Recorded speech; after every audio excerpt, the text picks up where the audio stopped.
गुरुर्ब्रह्मा गुरुर्विष्णु गुरुर्देवो महेश्वरा गुरुर्साक्षात् परब्रह्म तस्मै श्री गुरुवे नमः।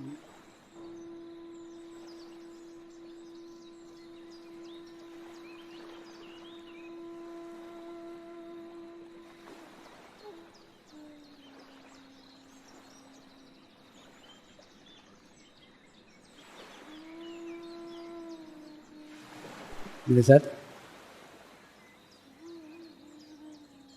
ध्यान की शुरुआत करेंगे।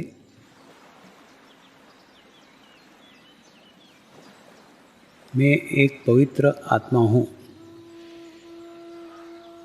मैं एक शुद्ध आत्मा हूँ। मैं एक पवित्र आत्मा हूँ। मैं एक शुद्ध आत्मा हूँ। मैं एक पवित्र आत्मा हूँ। मैं एक शुद्ध आत्मा हूँ। गुरु मंत्र का उच्चारण करेंगे। ओम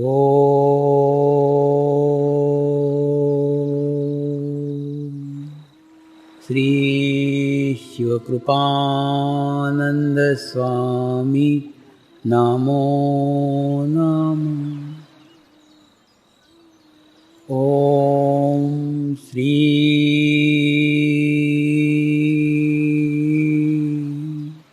शिवकृपानंद स्वामी नमो नमः। ओम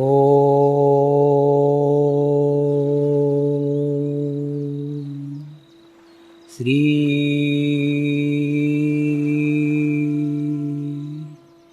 शिवकृपानंद स्वामी नमो नमः। ओम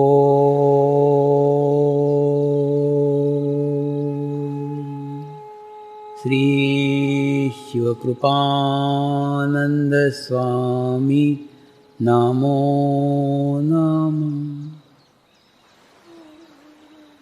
ओम श्री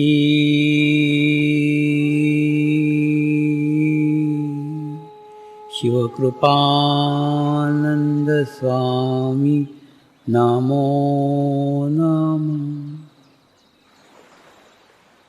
ओम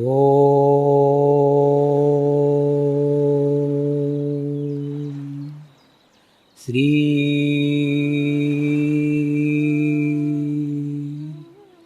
शिवकृपानंद स्वामी नमो नमः। ओम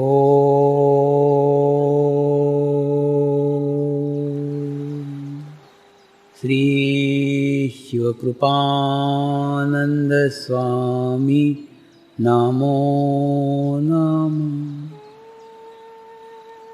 ओम श्री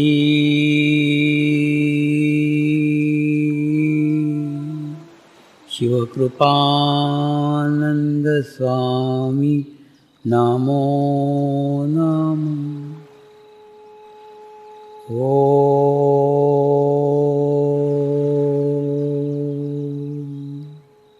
श्री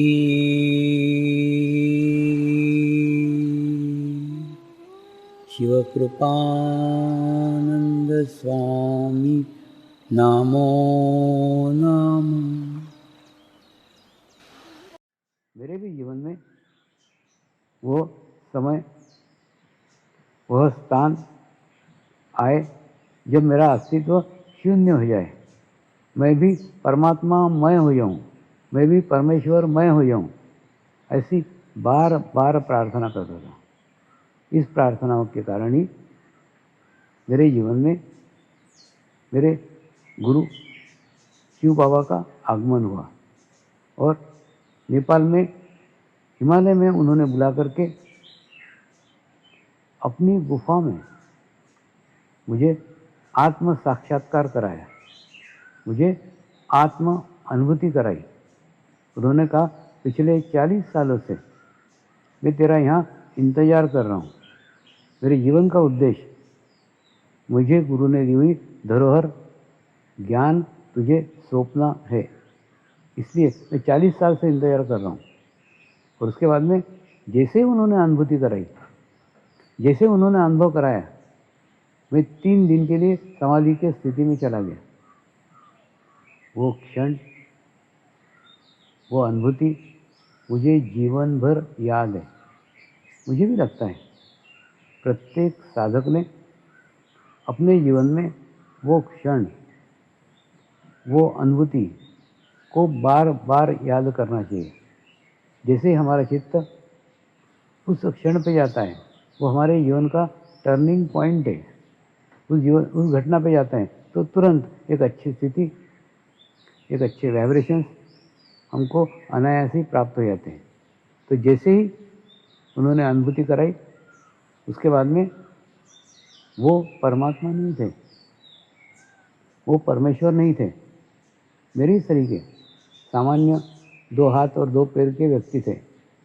उसके बावजूद भी, जबकि ये विश्वास लेके मैं चला था कि परमात्मा कोई शरीर हो ही नहीं सकता, क्योंकि मेरी नानी कहा करती थी, परमात्मा अविनाशी है, परमात्मा कल भी था, परमात्मा आज भी है और परमात्मा कल भी रहेगा। तो मैं उसी समय समझ गया था, परमात्मा कोई व्यक्ति हो ही नहीं सकता, परमात्मा कोई शरीर हो ही नहीं सकता। ये विश्वास लेके सालों तक चला था। उसके बावजूद भी मैंने वो शरीरधारी गुरु को ही परमात्मा मान लिया। क्यों मान लिया? क्योंकि उनको मिलने के बाद में, उन्होंने अनुभूति कराने के बाद में मेरी परमात्मा की खोज समाप्त हो गई। और जीवन में सबसे बड़ा समाधान, मुझे परमात्मा मिल गया, मुझे परमेश्वर मिल गया, ये प्राप्त हो गया। और ये हो जाने के बाद में अंतर्मुखी यात्रा प्रारंभ हुई। सामान्य मनुष्य में और सद्गुरु में शरीर का कोई अंतर नहीं होता, हमारे जैसे का समान रहता है, लेकिन उसकी आत्मा विशेष होती है। आत्मा वो विशेष होती है जिस आत्मा के साथ लाखों लोगों की सामूहिकता जुड़ी रहती है, लाखों लोगों की कनेक्टिविटी जुड़ी रहती है। मेरे गुरुदेव के साथ भी लाखों लोगों की, लाखों आत्माओं की सामूहिकता जन्मों जन्मों से जुड़ी हुई थी। और यही कारण उनके भीतर की अंतर्मुखी शक्ति जैसे उन्होंने मेरे भीतर प्रवाहित की, मुझे भी परमात्मा मेरे ही भीतर है, परमात्मा मेरे ही अंदर है, इसका अनुभव हो गया और इसकी अनुभूति हो गई। और एक जीवंत व्यक्ति को परमात्मा मानकर, एक जीवंत व्यक्ति को परमेश्वर मानकर सारी आध्यात्मिक प्रगति हो पाई है। मनुष्य के जीवन का संपूर्ण समाधान एक ही है, वो है मुझे परमात्मा मिल गया, मुझे परमेश्वर मिल गया। ये समाधान आपके जीवन में जब तक नहीं आता, तब तक आपकी सारी खोज, आपकी सारी भटकन बाहर की ओर चलती ही रहेगी और जीवन भर आप परमेश्वर को बाहर खोजते ही रहेंगे। लेकिन जिस दिन आपको अनुभूति हो जाए, जिस दिन आपको अनुभव हो जाए कि परमेश्वर आपके भीतर है, परमेश्वर आपके अंदर है, तो आपकी अंतर्मुखी यात्रा प्रारंभ हो जाएगी। और अंतर्मुखी यात्रा प्रारंभ होने के बाद में परमेश्वर आपके ही भीतर है, परमेश्वर आपके ही अंदर है, इसकी अनुभूति होगी। अंतर्मुखी होकर के परमात्मा को अनुभव किया जा सकता है, अंतर्मुखी होकर के परमात्मा को प्राप्त किया जा सकता है। लेकिन यह आसान है, लेकिन आसान नहीं भी है। वैसे मैं आपको एक उदाहरण से समझाता हूँ। आपके जेवर आप किसी बैंक के लॉकर में रखते हैं, जेवर आपके हैं, लॉकर आपका है, लेकिन उसके बावजूद भी वो जेवर आपको तब तक प्राप्त नहीं होते जब तक बैंक मैनेजर आकर के अपनी चाबी आपके लॉकर में लगा के लॉकर खोलता नहीं है, और वो खोलने के बाद में फिर आप आपकी चाबी लगा करके पूर्ण लॉकर को खोल के जेवर ले सकते हैं।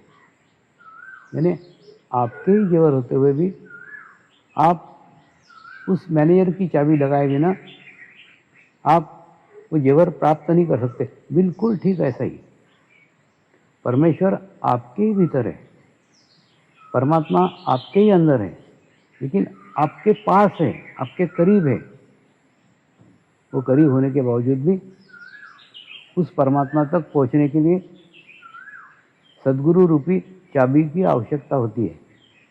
जब तक आपके जीवन में कोई सद्गुरु नहीं आता और जब तक वो आपके चित्त को भीतर नहीं कराता, तब तक परमात्मा की प्राप्ति संभव ही नहीं है।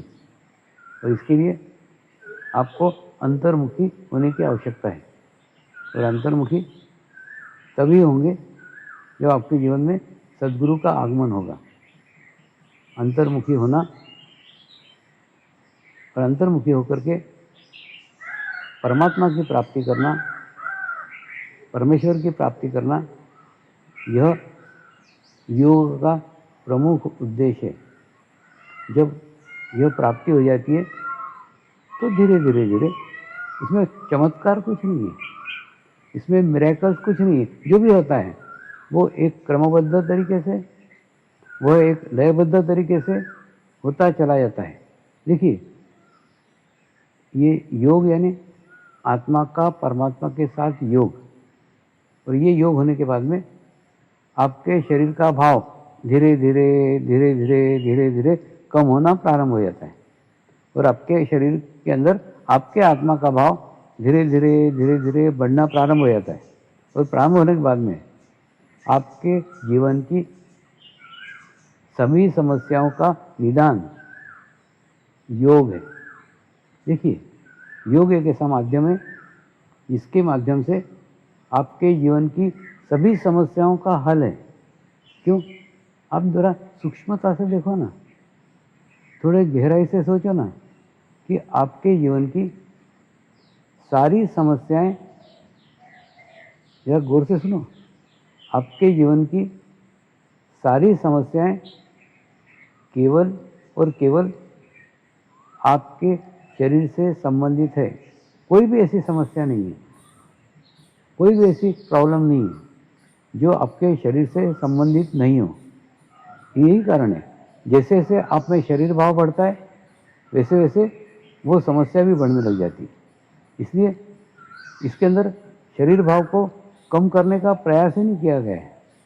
योग का उद्देश्य आपके भीतर का आत्मभाव वृद्धिगत कर दो, और जैसे ही आत्मभाव वृद्धिगत हो जाएगा, इतना बढ़ जाएगा, इतना बढ़ जाएगा, इतना बढ़ जाएगा कि आपके भीतर का शरीर भाव धीरे धीरे धीरे धीरे धीरे धीरे कम होना प्रारंभ हो जाएगा, और आपके जीवन की सभी समस्याएं, आपके जीवन की सभी प्रॉब्लम रहेगी लेकिन महसूस नहीं होगी।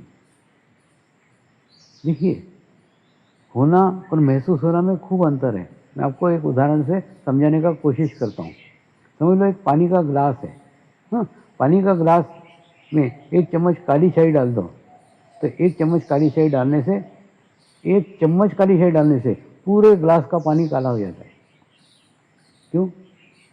क्योंकि ग्लास के अंदर पानी कम है, और कम पानी को पूरी काली एक चम्मच काली शाही प्रभावित कर सकती है, काला कर सकती है।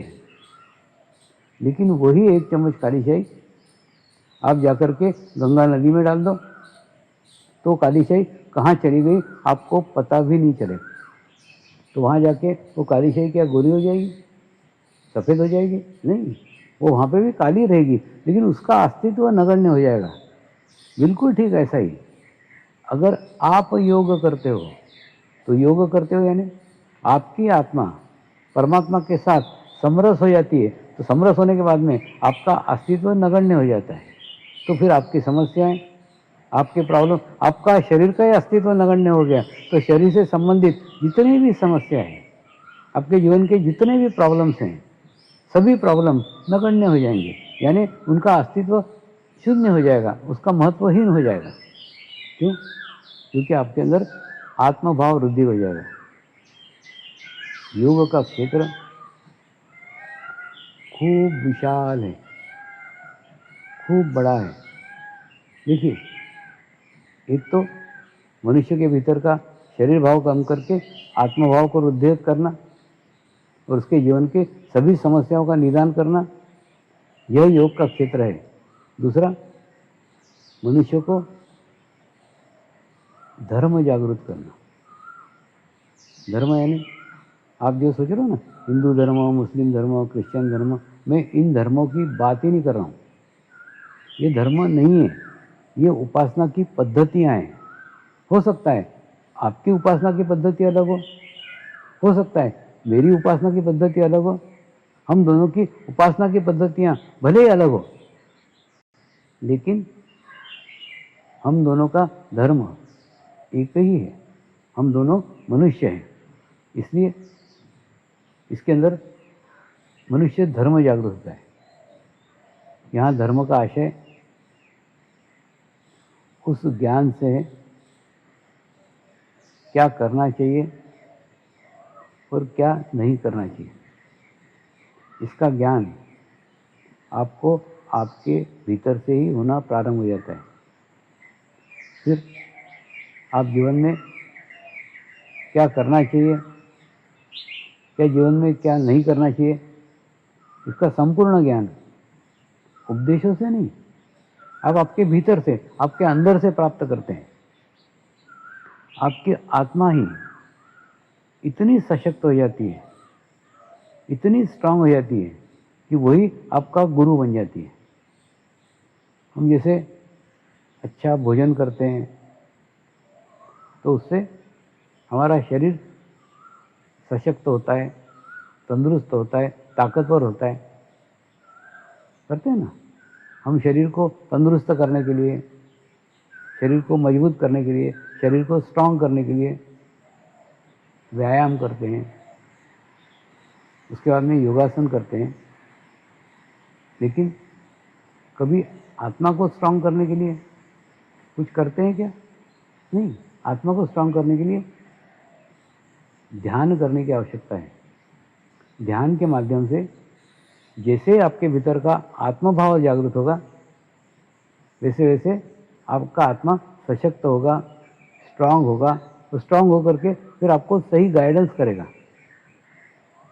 तो अगर इस विश्व के प्रत्येक मनुष्य के भीतर का धर्म जागृत हो जाए, धर्म यानी वो ज्ञान जागृत हो जाए, क्या करना चाहिए क्या नहीं करना चाहिए, तो सारा संसार ही, सारा विश्व ही समस्या रहित हो जाएगा। हमारे पूर्वजों ने खूब सुंदर कल्पना की थी, वसुधैव कुटुंबकम, यानी सारा विश्व, सारा संसार एक कुटुंब के समान है। लेकिन ये भावना साकार करने के लिए कोई तो माध्यम होगा, ये केवल पूरी कल्पना नहीं थी।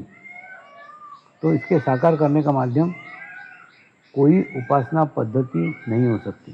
कोई भी ऐसी उपासना पद्धति नहीं है जिस उपासना पद्धति को विश्व का सब मनुष्य अनुभव करे, अपनाए। दूसरा, ऐसा दुनिया में कोई देवता नहीं है। आप कोई भी एक देवता की मुझे छवि बता दो जिस देवता को सारे ही मनुष्य मानते हैं। नहीं।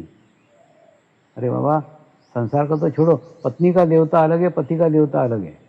यानी ये एक अपना निजी अर्थ है देवता को मानने का। तो संसार में ऐसा कोई देवता नहीं है जिसको सारे ही लोग मानते हो। तो वसुधैव कुटुंबकम की कल्पना जो हमारे पूर्वजों ने की थी, इसको साकार करने का कौन सा मार्ग है? एक ही मार्ग है, वो मार्ग है योग।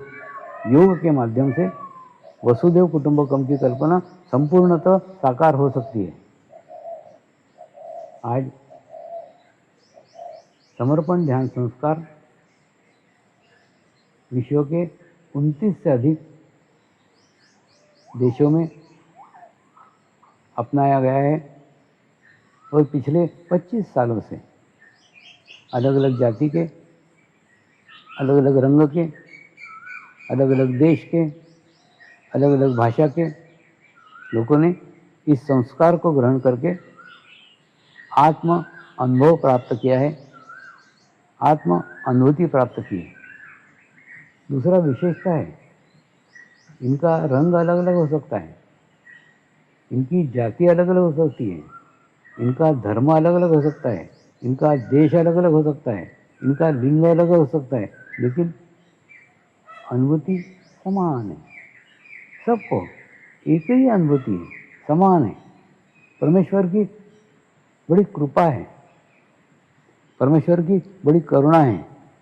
परमेश्वर जो भी देता है ना, वो सबको समान देता है, किसी को कम या किसी को ज़्यादा बिल्कुल नहीं देता।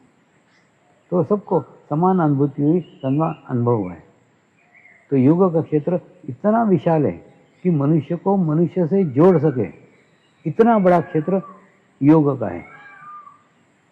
लेकिन आज जब नवयुवकों को योग की बात समझाने जाता हूँ, कई बार हुआ है ना, मैं मिलिट्री के, पुलिस के जगह शिविर लेने को जाता हूँ, तो सब पुलिस वाले, सब मिलिट्री वाले योगा की मैट लेके वहाँ आते हैं। माने दिमाग में देखो कैसा बैठा हुआ है, जहाँ योग शब्द आया वहाँ योगासन आ ही जाते हैं। सब लोग मैट लेके आ जाते हैं योगा की, जैसे मैं वहाँ उनको योगासन कराने वाला हूँ। ये ऐसा क्यों हुआ है, थोड़ा सोचने का विषय है। योग को हमारे देश के प्रयासों से, हमारे देश के प्रयत्न से एक महत्वपूर्ण स्थान प्राप्त हुआ है। इसीलिए सारे विश्व में 21 जून को योगा डे मनाया जाता है। लेकिन योगा डे को आप देखो ना, न्यूज़पेपर पे योगासन, टीवी पे योगासन, रेडियो पे योगासन, यानी 21 जून को योगासन के अलावा कोई कुछ बात ही नहीं करता है। और इसका प्रभाव इतना गहरा हो गया है कि योग का बात किया तो लोग योगासन के मैट लेकर के पहुंच जाते हैं। यानी योग यानी योगासन, ये बैठ गया है, एकदम दिमाग में बैठ गया है, पिछले 4-5 साल से बैठ गया। मुझे चिंता 5 साल की नहीं है, मुझे चिंता अगले 50 सालों की है। 50 साल तक अगर ऐसा ही चलता रहा कि योगासन यानी योग, योगासन यानी योग, तो हमारी आने वाली पीढ़ी भी ये समझेगी कि योगासन यानी योग। और फिर जो वास्तव में योग है, जो समग्र योग है, जो संपूर्ण योग है, उसको हम भुला ही देंगे। इसीलिए इस उम्र में भी मैं दुनिया भर में जाता हूँ, सब जगह जाता हूँ, और सब जगह जाकर के सबको समझाता हूँ, सबको कहता हूँ कि योगासन योग नहीं है। योगासन योग का केवल और एक केवल अंग है। देखिए, एक कहानी थी ना कि 5 अंधे मित्र घूमने के लिए गए और किसी मंदिर के प्रवेश द्वार पे उनको एक हाथी नजर आया, और एक मित्र ने हाथी के सूंड को हाथ लगाया और कहा, अरे मैंने हाथी को संपूर्ण जान लिया है, हाथी ना अजगर जैसा है। फिर एक मित्र ने हाथी के पैर को हाथ लगाया और उसने कहा, नहीं नहीं, मैंने जाना है संपूर्ण हाथी को, हाथी ना एक बहुत बड़े खंभे जैसा है। उसके बाद में तीसरे मित्र ने हाथी को कान को हाथ लगाया और उसने कहा, अरे तुम दोनों गलत हो, मैंने हाथी को जाना है, हाथी ना एक बहुत बड़े सुपड़े जैसा है। चौथे मित्र ने हाथी के विशाल पेट को हाथ लगाया और उसने कहा, तुम सब गलत हो, वास्तव में हाथी का तो बड़ा विशाल रूप है, वो तो एक पहाड़ जैसा है। पांचवें मित्र ने हाथी के पूंछ को हाथ लगाया और कहा, तुम सब गलत हो, हाथी को तो मैं जान रहा हूं। अरे हाथी तो एक रस्सी जैसा है।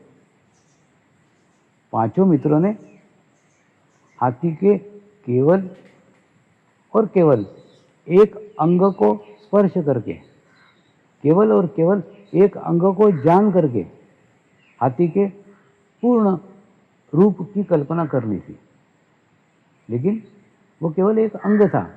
फिर एक व्यक्ति वहां से गुजर रहा था, उसने पांचों लोगों की बातें सुनी और उनको हाथी के विशाल रूप का वर्णन करके बताया, आपने जो जो अंग को छुआ था ये पांचों अंग हाथी के हैं, लेकिन हाथी का पूर्ण स्वरूप इस प्रकार से है। इस प्रकार से उन्होंने वर्णन करके उसको बताया।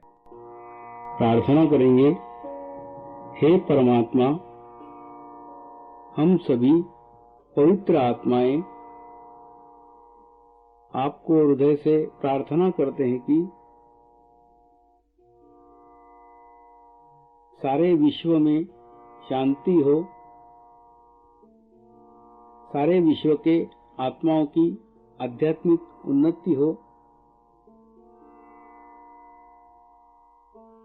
एवं सर्वांगीण उन्नति हो। यही हम सब आत्माओं की शुद्ध इच्छा है। नमस्कार करेंगे।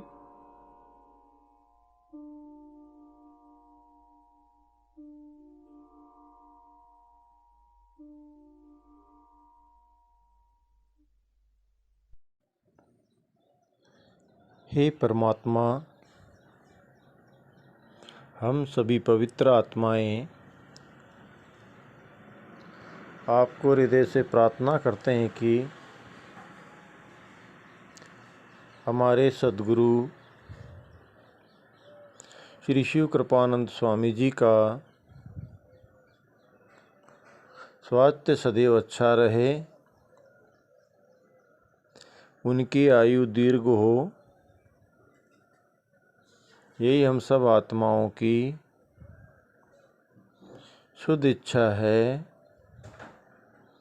शुद्ध इच्छा है, शुद्ध इच्छा है। हे परमात्मा, सारे विश्व में स्थापित होने वाली श्री मंगल मूर्तियों की स्थापना, श्री गुरु शक्ति धाम का निर्माण कार्य आपकी कृपा में, आपकी करुणा में, आपकी इच्छा अनुसार निर्विघ्न संपन्न हो, यही हम सब आत्माओं की शुद्ध प्रार्थना है, शुद्ध प्रार्थना है, शुद्ध प्रार्थना है। शांति पाठ करेंगे। ओम ध्यो शांति अंतरिक्ष ग्वं शांति पृथ्वी शांति आपः शांति औषधयः शांति वनस्पतयः शांति विश्वे देवाः शांति ब्रह्म शांति सर्वगं शांति शांति एव शांति सामा शांति एधि ओम शांति शांति शांति सर्व इष्ट सुशांति भवतु।